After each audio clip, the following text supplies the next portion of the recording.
We are Team O Negative. Let's start off with, what is your name? Jonathan Hobb. And which format are you playing? I am currently the standard player for Team O Negative. Okay, and what is your favorite archetype in standard? Definitely control, more specifically approach.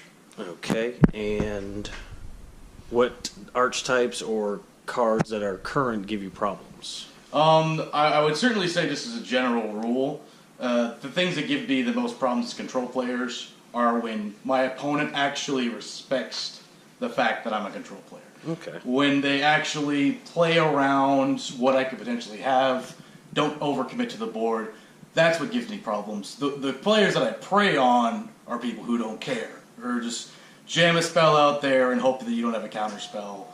Things like that. That's typically what gives me problems, is when people are actually actively paying attention to what's going on, or when they have counter magic in their sideboard. That's very difficult for me as a control player. Okay, and final question for new players. Do you have any advice for new players that want to start getting into competitive? First, I would really say just try to be a one-trick pony. Pick one thing that you want to do, and try to do this for across all formats. I picked control, so I decided that I'm going to play control in standard. I'm going to play control into modern. Never get enough money, I'll start playing control in legacy, and I'm always going to do that. I'm going to learn my matchups to as much as possible. So you, as a new player, you really need to figure out what you want to do and do as much of that as you possibly can. Proxy out decks and test against them. Let's start off with, what is your name? Roland Larson, a.k.a. Ed. Okay, and which format are you going to be talking about today? Standard. Okay, what is your favorite standard archetype? It's most definitely aggro. I am sheer creatures on the board. Assault. Okay, and as an aggro player, what are some either archetypes or cards that are giving you problems? Honestly, control and some removal. I typically can work around the removal. My issue mainly is, fumigate, cell wreckage, stuff like that. And for our viewers, what is fumigate? Fumigate is remove all creatures from the battlefield, and the player that played it gains life equal to the amount of creatures on the field. Okay.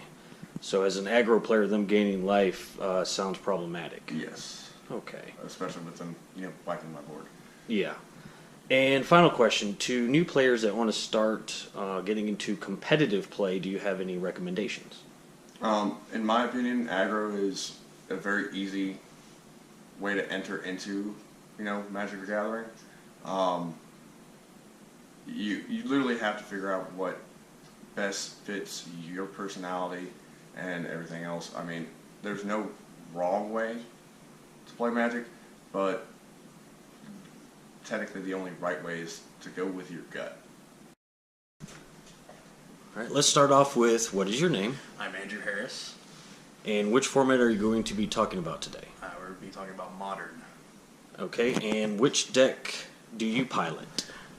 Currently I pilot Affinity, or anything that's just given to me, but mainly it's Affinity.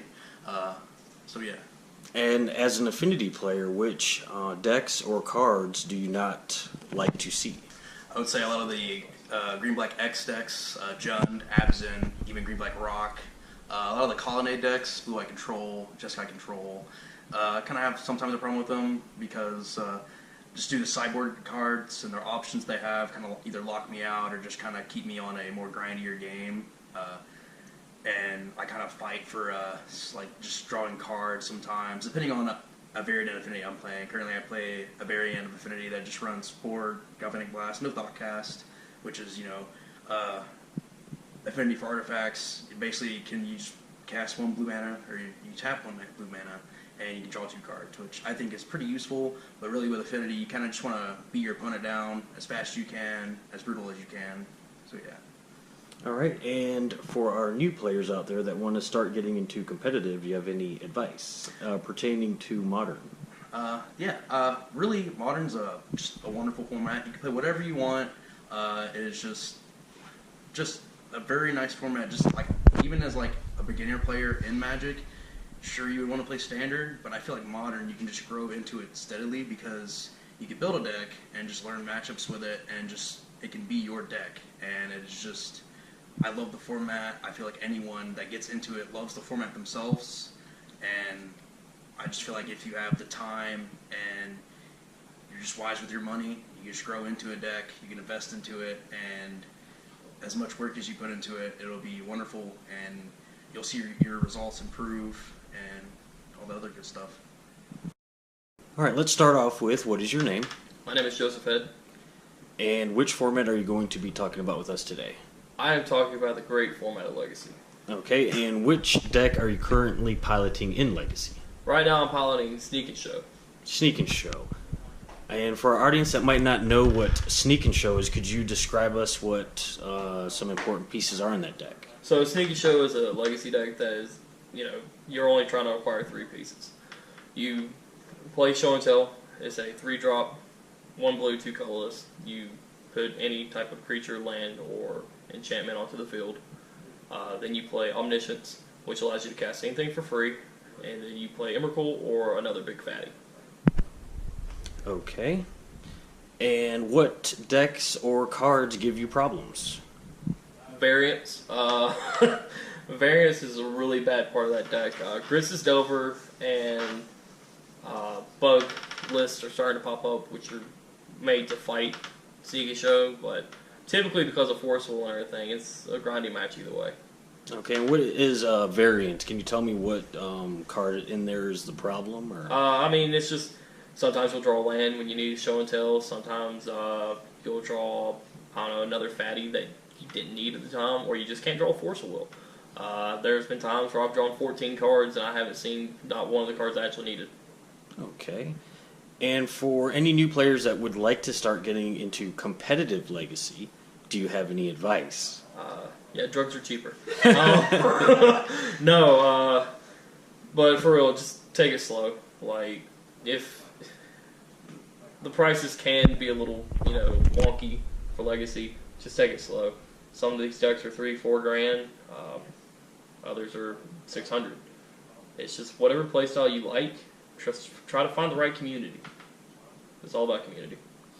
And to help with those costs, since it is expensive, would you recommend proxying or maybe playing online to see if you like the format? There are ways to play the deck online. I don't even know if I should actually say them on here. Right, there are ways. Try to support the actual game. But Right. yeah, proxy them out. Slowly get into it. Watch a lot of YouTube videos on it. Okay. And do you have any other final words to any new Magic players in general, or? Not really. This game's really fun. Stick with it. You will get frustrated with it at times. I've been playing this game since 2010, so there have been a lot of times where I just want to lay down the cards and quit. Something pulls me back in, and I just keep playing. All right. Thank you for your time. Thank you.